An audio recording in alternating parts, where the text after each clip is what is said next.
يا مامي انا عارف انك كل يوم بتطبخي وتجهزي وتتفنني كمان في الاكل، وفي الاخر ابنك بيبعد الطبق ويبصلك ويقولك مش عايز يا ماما. طب عارفه ايه اللي بيحصل بعد كده؟ انت اللي بتعيطي، والله مش هو، وبتبدا حفله الاسئله في دماغك. هو انا بفشل كأم؟ هو في حاجه غلط في ابني؟ طب ليه ابن الجيران بياكل وابني لا؟ بس المفاجاه ان 90% من الامهات بيعدوا تقريبا بنفس التجربه، ولكن الحل ابسط مما تتخيلي. والله النهارده هقولك من الاخر 10 اسرار محدش قالك عليهم، وده من تجارب امهات حقيقيه هتخلي ابنك يحب الاكل بايده وبمزاجه كمان. بس عايزك تاخدي بالك، السر مش في الاكل نفسه، السر في ازاي بتقدمي الاكل. ومن الاخر يا مامي، الطبق اللي بترميه كل يوم ممكن يبقى سبب ضحكه بدل الدموع.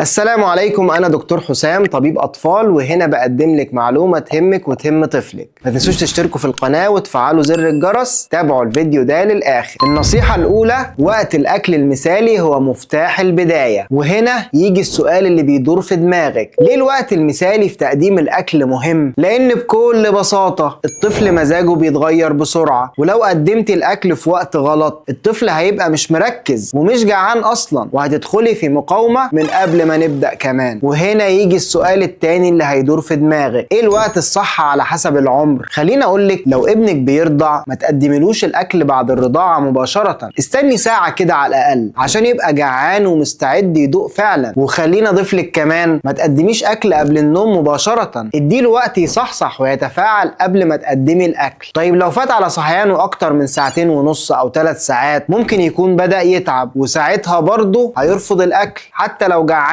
يعني باختصار، التوقيت الصح بعد الصحيان ب 30 ل 90 دقيقة تقريبا، الطفل يكون صاحي مركز ومستعد يجرب فعلا. طيب فرضنا ان طفلك رفض الاكل برضه، عايزك بقى في اللحظة دي تكتبي الوقت اللي قدمتي فيه الاكل وتجربي نفس النصيحة في يومين مختلفين، ولما الوقت يتظبط غالبا شكل الاستقبال بتاع الطفل للاكل هيبقى مختلف. اما عن النصيحة اللي جاية فهي عن المكان والبيئة اللي بتحدد مزاج الاكل كله. النصيحة التانية: كرسي ثابت زائد مكان هادي يساوي تركيز عالي. طيب ليه الكلام ده مهم؟ خليني اقولك يا مامي ان الطفل مش بيحب الفوضى وبيتشتت بسرعة. يعني مثلا لو مكان الاكل ده فيه صوت تلفزيون او لعبة بتزقزق جنبه او موبايل بيطلع صوت، فالدماغ هنا بيتشتت جدا، وده بيقلل رغبة الطفل في الاكل. طيب تعرفي بجد لو عملتي الكام نصيحة دول هتلاقي طفلك بعد اسبوع ولا اسبوعين اول ما بيجوع هيجي يقفلك عند الترابيزة بتاعة الاكل اللي انت حددتيها له، لان المكان ده بقى بالنسبه له اشاره للاكل. طيب هتقولي لي عملتي كل ده وطفلك برضه بيتشتت؟ هقولك الموضوع بسيط، اطمني واهدي وكرري الخطوات وطفلك هيبقى زي الفل. ومن المكان ده خلينا نروح لحاجه مهمه جدا، وهي شكل الاكل، وده اللي بيأثر عليه نفسيا قبل ما يدوقه. النصيحه الثالثه: الاكل لازم يكون ملون جميل، مش مجرد طبق باهت وخلاص يا مامي. طيب ليه مهم الكلام ده؟ لان ببساطه العين عند الطفل بتاكل قبل البق، الاشكال والالوان دي بتدي اشارات في المخ بتقول الاكل ده ممتع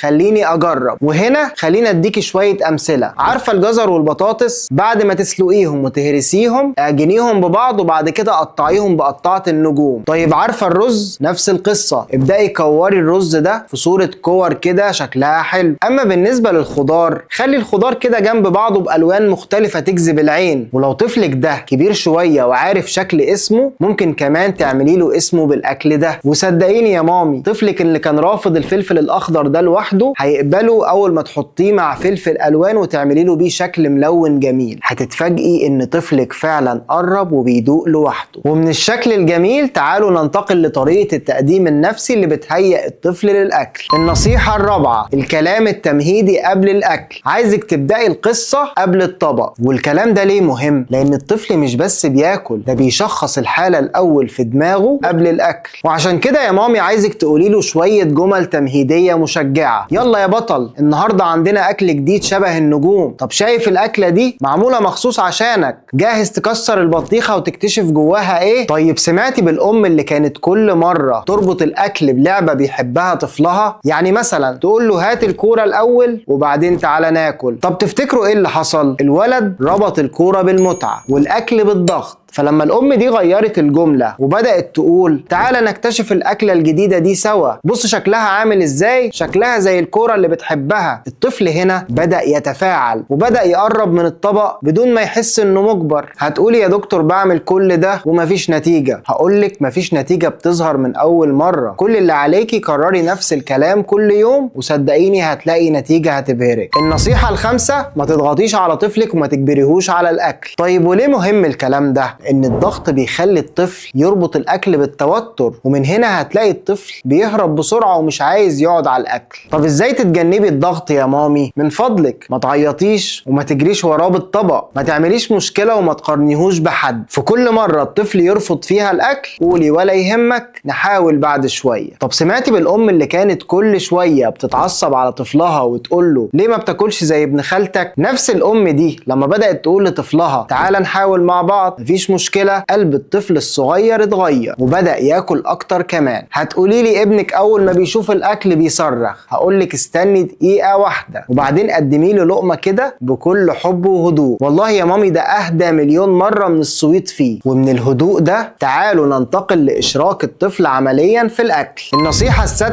خلي طفلك يشارك حتى لو بيلعب بالاكل. ليه مهم؟ لان الطفل ببساطة بيحب يلمس، بيحب يجرب ويستكشف بنفسه. اللي بيحصل في الاكل مش مجرد اكل، دي تجربة حسية كاملة. هقولك حاجة، خلي طفلك يقطع في الاكل ويحط حتت صغيرة في طبقه الصغير، وعادي خليه يلعب بالاكل مفيش مشكلة والله ومش حرام. طب سمعتي بالام اللي طفلها بيهرب منها اول ما يشوفها جاياله بالطبق؟ الام دي عملت ايه؟ اول ما بدأت تديله البطاطس المسلوقة وتخليه يمسكها كده بايده ويلعب فيها بايده ويهرسها، الطفل ده بعد كام يوم بس بدأ يدوق لوحده. والله لانه اتعلم العلاقة الحلوة بالاكل. فبكل بساطة لو طفلك بدأ يلعب بالاكل ما تتعصبيش، استغلي اللحظة دي بشكل تربوي بدل ما تبقي مصدر توتر. عايزك تقولي له مثلا شايف الالوان دي؟ تعالى نختار لوننا المفضل. طب يلا بينا نلون الطبق ده سوا، كل لون ليه طعم مختلف. طب تحب تكون شكل حيوان من الخضار؟ كل ده بيفرق معاه جدا والله. فخلينا نقول كده ان اللعب بالاكل مش دايما فشل، ده ممكن يكون المدخل الاول لتجربة الاكل من غير مقاومة، وبعد المشاركة يجي دور الاحساس بالانجاز. النصيحة السابعة، اشادة بسيطة تساوي نصر كبير بالنسبة لطفلك. طيب سمعتي بالام اللي كانت بعد كل لقمة لطفلها كانت تقول له ايه؟ يا بطل برافو عليك انك كلت، الاكل هيخليك تبقى قوي زي شخصية فلان. بطبيعة الحال الطفل ربط الاكل بالشخصية اللي بيحبها وبدأ يحب الاكل اكتر ويتعلق بيه، والاكل بالنسبة له بقى متعة. ومن التشجيع ده تعالوا نروح لتقنيات جسمانية بترفع رغبة الاكل عند الطفل. النصيحة الثامنة، التنسيق بين الاكل واللعب مهمين جدا. وليه مهم الكلام ده؟ لان ببساطة الاكل لو جاي بعد لعب مباشر الطفل ممكن يبقى متحمس يرجع يلعب تاني وغالبا مش هياكل. طب اقولك تعملي ايه بجد؟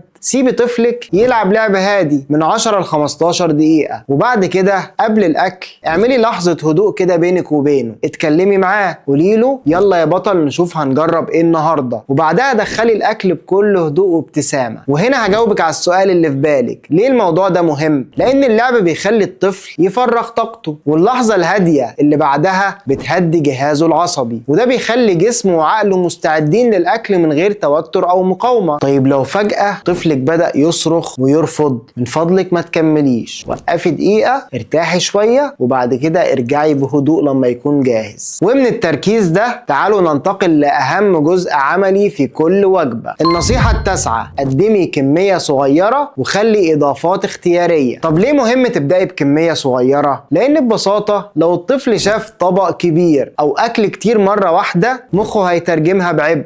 والله، وعشان كده يا مامي عايزك تقدمي 3 ل 4 معالق كده صغيرة في الأول، لو خلصهم زودي كمية بسيطة، ولكن ما تمليش الطبق، خليه يبان بسيط مش مرعب. طب سمعتي بالأم اللي كانت بتحط لطفلها طبق كبير عشان طفلها يشبع؟ عارفة ابنها كان بيعمل ايه؟ كان بيقعد يقاوم وفي الآخر الأكل بيترمي، وأول ما بدأت تقدم كميات صغيرة الولد بدأ ياكل من نفسه. طيب لو قدمتي له كميات بسيطة والطفل ما كملش، اوعي توبخيه أو تأنبيه، ابتسمي وقولي تقولي له بكل هدوء تمام كده كفايه النهارده، نجرب بكره من تاني. النصيحه العاشره، انهي كل وجبه بلحظه ايجابيه. السؤال اللي بساله لكم كل مره، ليه مهم؟ وده لان الذاكره بتتخزن فيها اخر اللحظات. طب اديني مثال يا دكتور لقفله حلوه كده بعد الوجبات. والله الموضوع بسيط، حضن صغير، كلمه حب، انا مبسوطه بيك، حتى لو كملت لقمتين بس، اضحكي له ضحكه صغيره، وفي الاخر عايزك تقولي له انك مبسوطه جدا انكم كلتوا مع بعض، وانك مستنيه الوجبه الجايه عشان تاكلوا مع بعض تاني. صدقيني دي اللحظه اللي طفلك بيحس فيها ان الاكل مرتبط بالحب والاطمئنان، دي اللحظه اللي بتخليه فعلا يقولك يا مامي انا عاوز اكل تاني. ودلوقتي دوركم تكتبوا لي في الكومنتات ايه اصعب حاجه بتواجهوها مع اطفالكم في الاكل، وقولوا لي كمان جربتوا اي نصيحه من دول قبل كده ونفعت معاكم ولا لا. والسؤال الثالث، تحبوا اعمل لكم حلقه كامله عن اكل بيحبه الطفل؟ وطبعا ما تنسوش اللايك والشير والسبسكرايب للقناه عشان تشوفوا الفيديوهات الجديده. سلام.